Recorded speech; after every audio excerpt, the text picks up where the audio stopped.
ವಕೀಲ ಫಾಲಿ ನಾರಿಮನ್ ಅವರನ್ನ ಸಚಿವರುಗಳು ಭೇಟಿಯಾಗಿದ್ದಾರೆ. ಟಿವಿ ಜಯಚಂದ್ರ ಜೊತೆಗೆ ಎಂಬಿ ಪಾಟೀಲ್ ಅವರು ಕೂಡ ಭೇಟಿ ಮಾಡಿ ಚರ್ಚೆಯನ್ನ ಮಾಡ್ತಾ ಇದ್ದಾರೆ.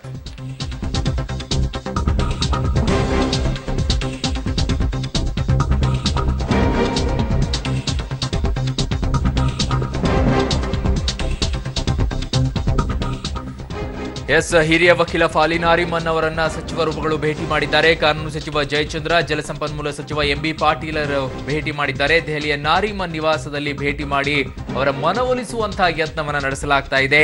ಮುಂದಿನ ಕಾರ್ಯತಂತ್ರಗಳ ಬಗ್ಗೆ ಕೂಡ ಚರ್ಚೆಯನ್ನ ಮಾಡಲಾಗ್ತಾ ಇದೆ.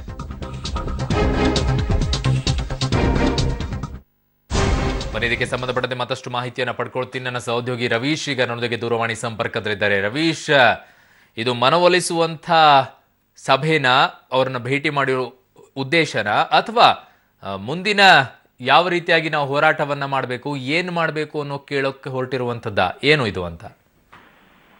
ಅರುಣ್, ನಾರಿಮನ್ ಅವರ ಭೇಟಿ ಮನವೊಲಿಕೆ ಪ್ಲಸ್ ಮುಂದಿನ ಕಾರ್ಯತಂತ್ರದ ಬಗ್ಗೆ ಒಂದು ಮಾತುಕತೆ ನಡೆಸೋದಕ್ಕೆ ಇಬ್ಬರು ಸಚಿವರು ಈಗಾಗಲೇ ನಾರಿಮನ್ ಅವರ ನಿವಾಸಕ್ಕೆ ಭೇಟಿಯನ್ನು ಕೊಟ್ಟಿದ್ದಾರೆ. ಅವ್ರ ಜೊತೆ ಮಾತುಕತೆ ನಡೆಸಿದ್ದಾರೆ.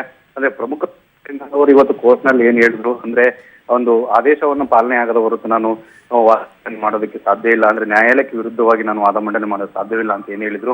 ಹಾಗಾಗಿ ಅವರ ಒಂದು ಮನವೊಲಿಕೆಯು ಕೂಡ ರಾಜ್ಯ ಸರ್ಕಾರ ಮುಂದಾಗ್ತಿದೆ ಅಂತ ಹೇಳ್ಬೋದು. ಹಾಗಾಗಿ ಅವರಿಗೆ ಹೇಳುತ್ತೆ ಅನ್ನೋದು ಕೂಡ ಸಾಕಷ್ಟು ಕುತೂಹಲ ಮೂಡಿಸಿದೆ ಅಂತ ಹೇಳ್ಬೋದು. ಯಾಕೆಂದ್ರೆ ಈಗಾಗಲೇ ಒಂದು ಸುಪ್ರೀಂ ಕೋರ್ಟ್ ಆದೇಶವನ್ನು ಮಾಡಿದೆ. ಅಂದ್ರೆ ಅಕ್ಟೋಬರ್ 1ರಿಂದ 6ನೇ ತಾರೀಕು ತನಕ 6,000 ಕ್ಯೂಸೆಕ್ ನೀರನ್ನು ಕೂಡ ಬಿಡುಗಡೆ ಮಾಡಬೇಕು ಅಂತ. ಹಾಗಾಗಿ ಈ ಹಿನ್ನೆಲೆಯಲ್ಲಿ ಅವರ ಬಳಿ ಯಾವ ರೀತಿ ಮಾತುಕತೆಯನ್ನು ನಡೆಸ್ತಾರೆ ಮತ್ತೆ ಅವ್ರು ಏನ್ ಮಾಡ್ತಾರೆ ಅನ್ನೋದು ಕೂಡ ಸಾಕಷ್ಟು ಕುತೂಹಲ ಮೂಡಿಸಿದೆ.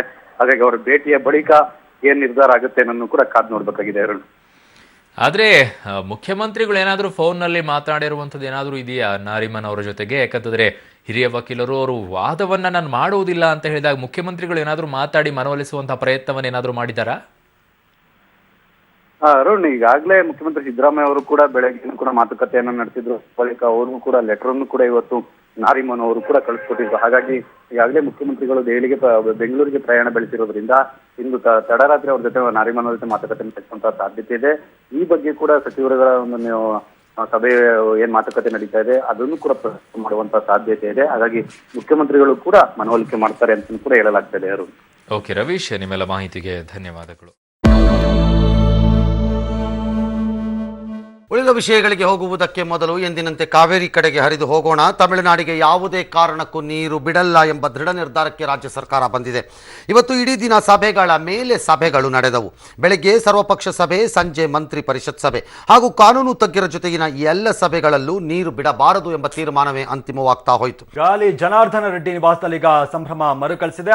ಅದ್ದೂರಿಯಾಗಿ ಅವರ ಮಗಳ ಮದುವೆ ನೆರವೇರುತ್ತೆ. ಈಗಾಗಲೇ ಎಲ್ಲಾ ಸಿದ್ಧತೆಗಳನ್ನ ಮಾಡಿಕೊಳ್ಳಲಾಗ್ತಾ ಇರುವಂತದ್ದು. ಅವರ ಪುತ್ರಿ ಬ್ರಹ್ಮಿಣಿ ಅವರ ವಿವಾಹ ನವೆಂಬರ್ 16ನೇ ತಾರೀಕು ಬೆಂಗಳೂರಿನ ಅರಮನೆ ಮೈದಾನದಲ್ಲಿ ವೈಭವೋಪೇತವಾಗಿ ಮದುವೆ ಆಗತ್ತೆ. ಹೈದರಾಬಾದ್ ಮೂಲದ ಉದ್ಯಮಿಯ ಪುತ್ರನೊಂದಿಗೆ ಅದ್ದೂರಿ ಕಲ್ಯಾಣಕ್ಕೆ ಈಗಾಗಲೇ ಸಾಕಷ್ಟು ಸಿದ್ಧತೆಗಳನ್ನ ಮಾಡಿಕೊಳ್ಳಲಾಗ್ತಾ ಇದೆ. ಮದುವೆಯಲ್ಲಿ ಶಾರುಖ್ ಖಾನ್ ಹಾಗೆ ಕತ್ರಿನಾ ಕೈಫ್ ಅವರೆಲ್ಲರೂ ಕೂಡ ಬರ್ತಾರೆ. ಸ್ಟೆಪ್ ಹಾಕ್ತಾರೆ ಅನ್ನುವಂಥ ಬಗ್ಗೆ ಮಾಹಿತಿ ಇರುವಂತದ್ದು.